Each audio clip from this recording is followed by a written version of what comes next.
The smell of burning rubber from Danfo buses mixed with the sweet scent of roasted plantain as Chiamaka sat on her wooden stool at the edge of Ojalegba Market. Her fingers moved like dancers through a customer's hair, weaving tight cornrows that would last for weeks. Sweat dripped down her temple, not from the Lagos heat alone, but from the weight of the school fees notice folded in her pocket. "Auntie, you go make him fine?" the customer asked, her voice sharp with impatience. "Yes, ma." "Very fine," Chiamaka replied, forcing brightness into her tone that didn't reach her eyes. She was 17, but her hands told the story of someone much older. The calluses on her fingers had formed over 3 years of braiding hair under the unforgiving Lagos sun. From Mondays to Saturdays, she sat on this same corner, across from Mama Ngozi's pepper soup joint, turning heads into art for 2,000 naira per style. Sometimes 3,000 if the customer wanted beads. Her phone buzzed. A text from her stepmother, Mrs. Adeyemi. "Chidinma's school fees is due next week. Don't disgrace this family." Chiamaka's jaw tightened. Chidinma, her stepsister, the golden child who never had to lift a finger, whose uniforms were always crisp, whose laughter filled their 3-bedroom flat in Surulere like music. While Chiamaka braided hair in the dust and noise of Lagos streets, Chidinma attended Queen's College, one of the best secondary schools in the city. "Auntie, I done finish," Chiamaka announced, holding up a small mirror. The customer inspected her reflection, turned her head left and right, then smiled. Ah, this one fine well. You get hand, my sister." She pulled out 2 crumpled 1,000 naira notes from her purse and dropped them into Chiamaka's palm. "Thank you, ma." Chiamaka's voice was soft, grateful. As the woman walked away, heels clicking against the concrete, Chiamaka counted the money in her small wooden box. 12,000 naira so far this week. Chidinma's school fees were 45,000. The deadline was 7 days away. She had been doing this since she was 14, the year her father, Chief Adeyemi, brought home his new wife and daughter. Chiamaka's own mother had died 3 years before that, leaving her alone with a father whose love felt more like duty than devotion. When Mrs. Adeyemi arrived with 12-year-old Chidinma, everything changed. "Your father married me to give you a mother," Mrs. Adeyemi had said that first night, her smile as thin as paper. "And you will treat Chidinma like the sister you never had." But the warmth never came. Instead, there were new rules. Chiamaka would wake at 5 a.m. to prepare breakfast. She would wash everyone's clothes by hand because the washing machine was too expensive to waste on everyday things. She would serve food and eat last, often scraping the bottom of the pot for remnants. When Chief Adeyemi's business began struggling, something about bad contracts and delayed payments, money became tight. There was enough for one daughter to continue in a good school. The choice was obvious. "Chiamaka, you are older and stronger," her father had said, unable to meet her eyes. "Chidinma is younger. She needs the education more. You understand, ABI? You can go back to school later." Later never came. Instead, Chiamaka learned to braid hair from Mama Nkechi, an old woman who worked 3 stalls down from where she now sat. She learned Ghana weaving, Senegalese twists, box braids, cornrows. Her fingers bled at first, but she pushed through the pain. Every kobo she made went into Chidinma's education. Sister Chichi. Chiamaka looked up to see her stepsister approaching, school uniform pristine, backpack bouncing against her shoulders. At 15, Chidinma was beautiful, smooth skin, bright eyes, the kind of girl who would break hearts without trying. "Chidinma? What are you doing here? You should be in school." School closed early. Teacher workshop. Chidinma's nose wrinkled as she looked around the market. "How can you stay here all day? It smells like spoiled fish." Chiamaka swallowed the bitter response, climbing up her throat. "I'm working. How else will we pay your fees?" "Our fees," Chidinma corrected, though her tone suggested she didn't believe it. "Anyway, Mummy said I should collect 2,000 naira from you. I need new textbooks." 2,000. Chiamaka's heart sank. "But I'm still gathering for your school fees." "That's not my problem." Chidinma extended her hand, palm up, expectant. Mummy said you should give it to me now. The words cut deeper than any insult. Chiamaka reached into her box and counted out 2,000 naira, money she'd earned from 4 hours of braiding in the hot sun. She placed it in Chidinma's hand. Thank you, Sister Chichi. Chidinma's smile was sweet, practiced. She turned to leave, then paused. Oh, and Mummy also said you should buy rice on your way home. We're out. Then she was gone, disappearing into the crowd of market women and Okada riders, leaving Chiamaka alone with her wooden stool and diminishing hopes. As the sun began its descent, painting the Lagos sky in shades of orange and purple, Chiamaka braided 3 more heads. By 7 p.m., when the market began closing, she had made 18,000 naira total for the day. After subtracting the 2,000 for Chidinma's textbooks and money for rice, she had 13,000 left. 32,000 naira more to go. 6 days left. She packed her combs, her thread, her hair extensions into her Gonna Must Go bag and began the walk home. Her feet ached. Her back ached. But worse than the physical pain was the hollow feeling in her chest, the feeling that no matter how hard she worked, how much she sacrificed, it would never be enough. The flat was loud when she entered. Chidinma's laughter rang from the living room where she sat watching Africa Magic with Mrs. Adeyemi. Chief Adeyemi was in his room, probably scrolling through his phone, looking for business deals that would never materialize. You're late, Mrs. Adeyemi said without looking at her. Go and cook. We're hungry. Chiamaka set down her bag. Good evening, Ma. No response. In the kitchen, she began preparing jollof rice, her mind wandering to a dream she'd buried long ago. The dream of finishing school herself, of going to university, of becoming someone beyond the girl with calloused fingers. But dreams were luxuries she couldn't afford. As the rice simmered on the stove, Chidinma appeared in the doorway, phone in hand.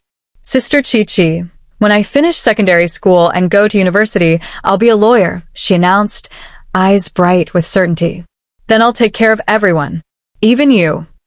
Chiamaka stirred the rice, watching the grains turn red with tomato stew. That's good, Chidinma. I'm happy for you. You don't sound happy. I am. I'm just tired. Chidinma shrugged and walked away, already bored with the conversation. And Chiamaka was left alone once again, stirring rice in a kitchen that smelled like broken promises, wondering if sacrifice meant anything when the people you sacrificed for barely noticed you were bleeding. Outside, Lagos hummed with its nighttime symphony, generators roaring, street vendors shouting, car horns blaring. Inside, Chiamaka served dinner to a family that treated her like a servant, then ate alone in the kitchen, scraping the burnt rice from the bottom of the pot. Tomorrow, she would wake at 5 a.m. and do it all again. Because what choice did she have? 3 years passed like water through cupped hands, fast, relentless, leaving Chiamaka with nothing but wet palms and the memory of fullness. She was 20 now, still braiding hair at Ojulegba Market, still living in her father's house, still invisible.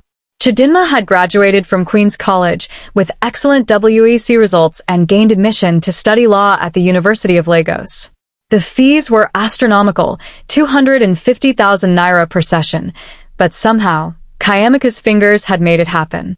Braid by braid, day by day, year by year.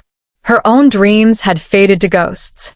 Sometimes, late at night when sleep refused to come, she would imagine a different life, one where she wore crisp shirts to an office, where her name meant something beyond, that girl who braids hair, where her father looked at her with pride instead of passive indifference. But morning always came, and with it, reality. It was a Wednesday afternoon when everything changed. Chiamaka was finishing a box braid style for a young woman when she saw her stepmother running toward her, wrapper flying, face twisted in anguish. He's dead. Your father is dead. The comb fell from Chiamaka's hand. The next few hours blurred together. The rush to General Hospital, the white sheet covering her father's body, the doctor's words about massive heart attack and nothing we could do. Chief Adeyemi had collapsed at a business meeting and died before the ambulance arrived. Chiamaka felt nothing at first. Then everything. Then nothing again. The funeral was held 2 weeks later, a modest affair that reflected the family's reduced circumstances. Neighbors came, distant relatives appeared, and everyone spoke about what a good man Chief Adeyemi had been. Chiamaka stood beside the grave in a black dress Mrs. Adeyemi had begrudgingly bought for her, watching as they lowered her father into the ground, wondering if he'd ever truly seen her. On the 7th day after burial, the family lawyer, Mr. Okonkwo, came to the flat for the reading of the will. "Please, everyone sit," he said, adjusting his glasses as he pulled documents from his briefcase. Mrs. Adeyemi sat on the largest chair, Chidinma beside her. Chiamaka stood by the door, assuming as always that she was peripheral to whatever mattered. "Sir Okonkwo, please be fast," Mrs. Adeyemi said, fanning herself with a magazine. "We know everything goes to me and my daughter, so let's just sign the papers." Mr. Okonkwo cleared his throat. "Actually, madam, it's not quite that simple." The room stilled. He began reading. Chief Adeyemi Olumide, being of sound mind, do hereby declare this as my last will and testament. The flat was left to Mrs. Adeyemi. That was expected. Some savings would be split between both daughters. Also expected. But then Mr. Okonkwo's voice changed, became more deliberate. "And to my daughter Chiamaka, who has sacrificed more than any father should ask, I leave the land in Lekki." Chiamaka's heart stopped. "What?" Mrs. Adeyemi shot to her feet. "Which land? What nonsense is this?" "The 3 plots of land Chief Adeyemi purchased in Lekki Phase 1 15 years ago," Mr. Okonkwo explained calmly. "It's now worth approximately 75 million naira." The room exploded. 75 million naira. Chiamaka's legs wobbled. She gripped the doorframe for support. "This is rubbish." Mrs. Adeyemi's voice was shrill. "That land should belong to all of us. How can he give everything to this street girl who braids hair for a living?" "It was his wish, madam. It's legally binding." Chidinma sat frozen, her face a mask of shock and something darker, something that looked like rage. Mr. Okonkwo turned to Chiamaka. "Miss Chiamaka, I have the documents here. The land is titled in your name. You can develop it, sell it, or hold it as investment. The choice is yours." Chiamaka couldn't speak. 75 million naira. It was more money than she'd ever imagined. More than she'd earned in all her years of braiding combined. With that money, she could go to university. She could start a business. She could finally breathe. "Thank you," she whispered. Mr. Okonkwo handed her a folder. "I'll help you with the documentation. Congratulations." After he left, the flat became a war zone. "You witch!" Mrs. Adeyemi screamed, jabbing her finger toward Chiamaka. "You did something to my husband. You used juju to control his mind. I didn't even know. Liar. You planned this. You wanted to steal from me and my daughter." Chidinma hadn't said a word. She just stared at Chiamaka with eyes that had turned to ice. That night, Chiamaka couldn't sleep. She lay on her thin mattress, clutching the folder containing her land documents, listening to Mrs. Adeyemi and Chidinma whispering in the next room.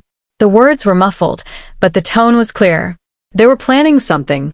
Over the next 2 weeks, the atmosphere in the flat became poisonous. Mrs. Adeyemi stopped speaking to Chiamaka entirely. Chidinma's sweetness, the occasional "Sister Chichi, thank you," or "You're the best," vanished completely. Now she looked at Chiamaka like one would look at a thief. "You should share the land with me," Chidinma said one evening, cornering Chiamaka in the kitchen. "After all I've been through, losing my stepfather, my education at risk, it's only fair." "Your education?" Chiamaka's voice cracked. "Who do you think paid for it? Who sat in the sun for years so you could go to school?" "That was your choice," Chidinma replied coldly. "Nobody forced you." The words hit like a slap. That's when Chiamaka began to understand. Her sacrifice had never been valued. It had been expected, accepted, forgotten. She decided to sell one plot of land to finance her own education and keep the other two as investment.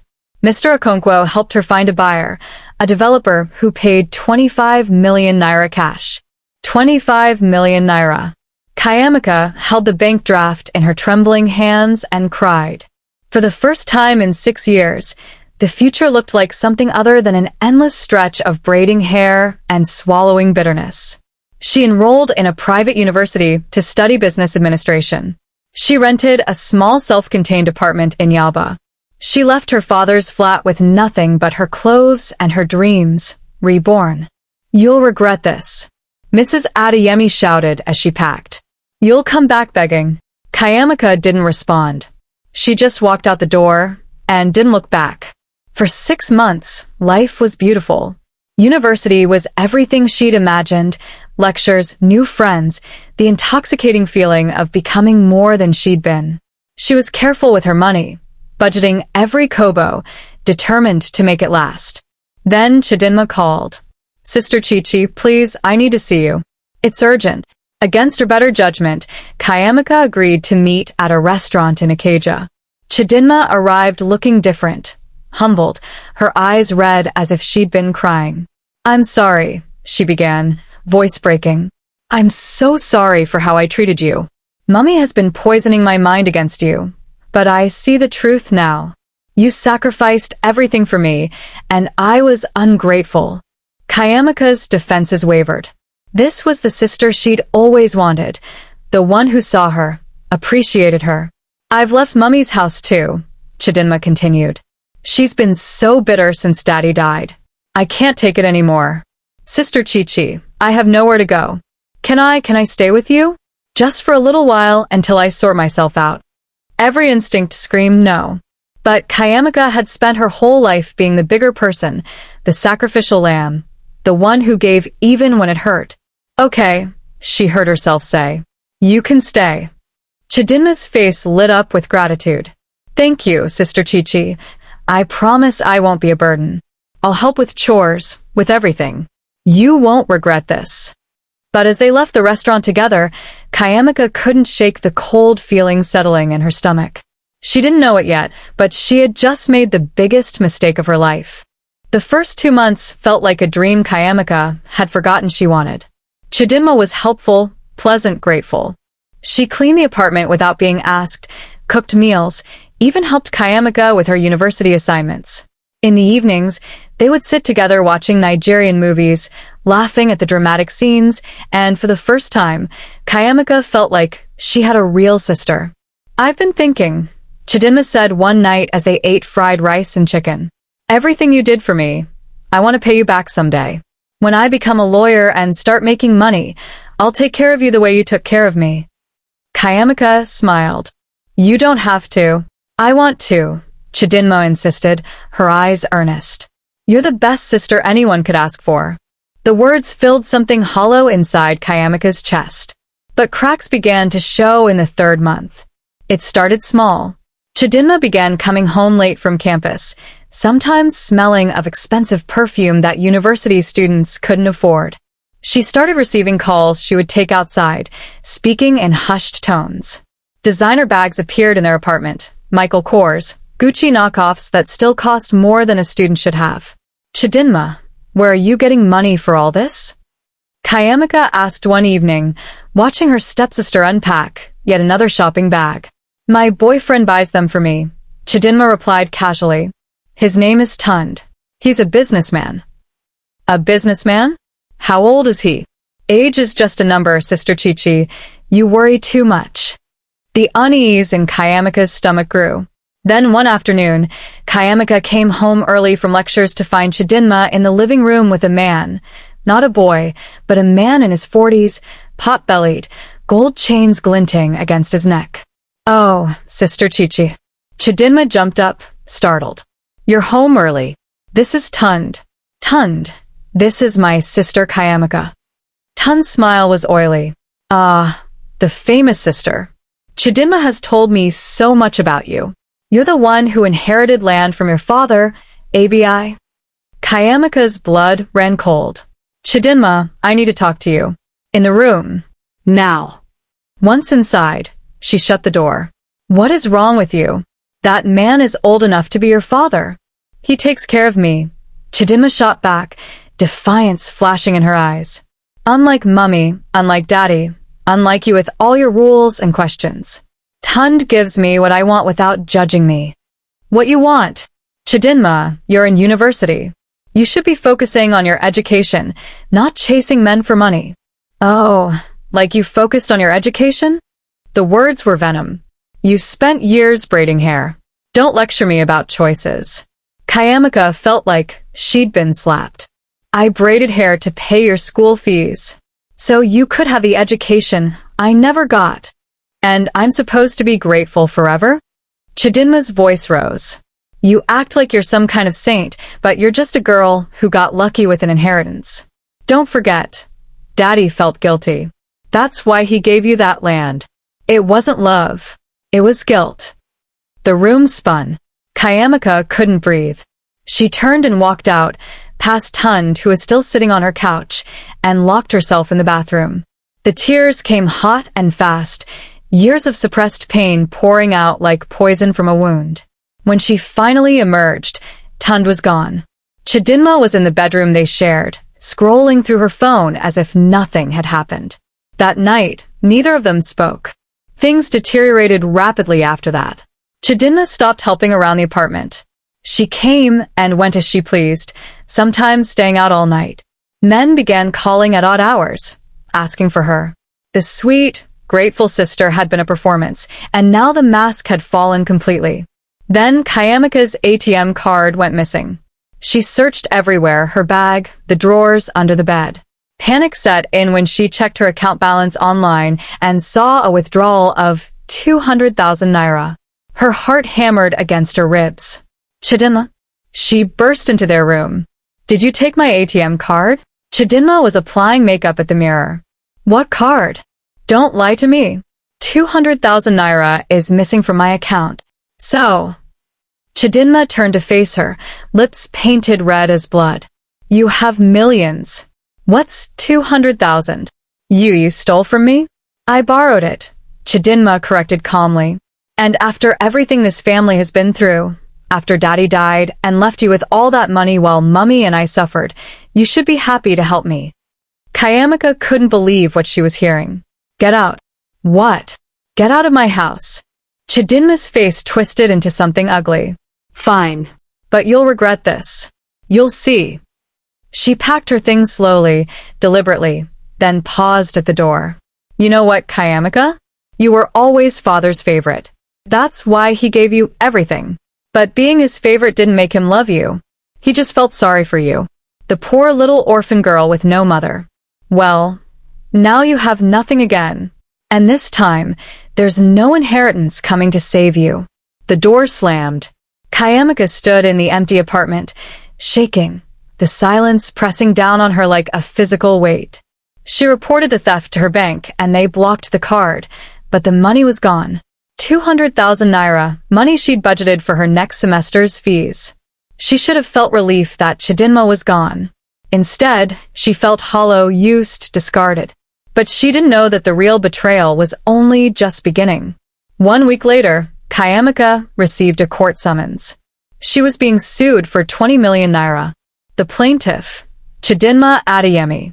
The claim, Chiamaka had defrauded Chidinma of her rightful inheritance by manipulating their late father into changing his will. The suit demanded that Chiamaka pay 20 million naira in compensation or transfer one of the remaining 2 plots of land to Chidinma.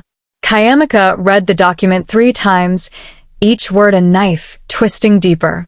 The hearing was scheduled for 2 weeks from now. She called Mr. Okonkwo immediately, hands shaking so badly she could barely hold the phone. This is madness, the lawyer said after reviewing the summons. The will was legitimate. Your father was of sound mind. This lawsuit has no merit. Then why is she doing this? To harass you. To drain your resources. Court cases are expensive, and she knows that. Chiamaka felt the walls closing in. The girl she'd sacrificed everything for, the girl whose school fees she'd paid with calloused fingers and a broken back, was now trying to destroy her completely. And the worst part? She was using the legal knowledge Chiamaka had paid for to do it.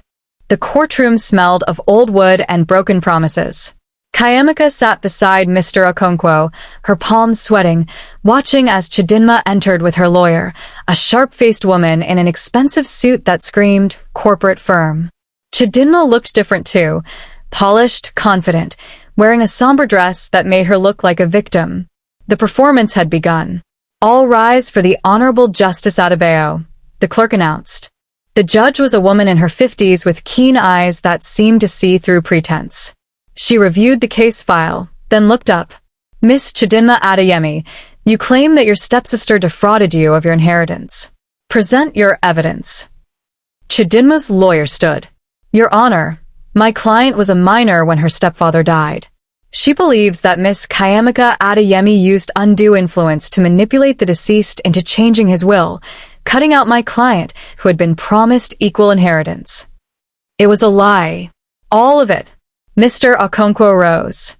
Your Honor, this is baseless. Chief Adeyemi's will was drafted 3 years before his death, when both daughters were minors. There was no manipulation. The will clearly states his wishes. Then why? Chidinma's lawyer countered smoothly. Did Chief Adeyemi leave 75 million naira worth of property to one daughter, while the other received almost nothing? What kind of father does that? The question hung in the air, and Chiamaka saw the judge's expression shift, considering. A father who recognized sacrifice, Mr. Okonkwo replied. Miss Chiamaka gave up her education to work as a hairdresser, paying her stepsister's school fees for 6 years. She braided hair on the streets of Lagos so that Miss Chidinma could attend Queen's College and the University of Lagos. The land was acknowledgement of that sacrifice. Alleged sacrifice, Chidinma's lawyer shot back. We have no proof of these payments. Chiamaka's heart sank. She had never kept receipts.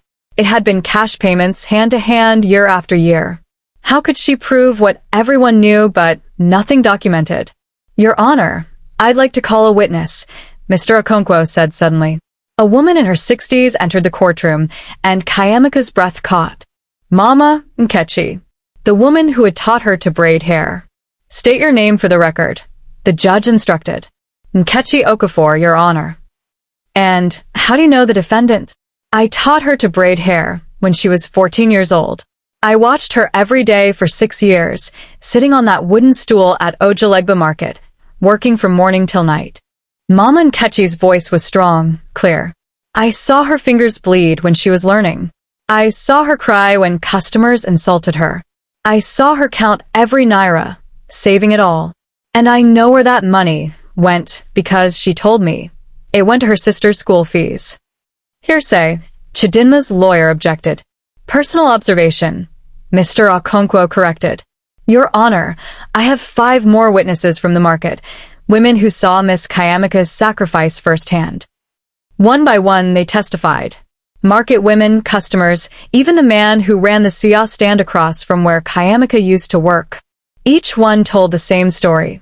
A girl who worked tirelessly, who never bought herself nice things, who spoke with pride about sending her sister to school.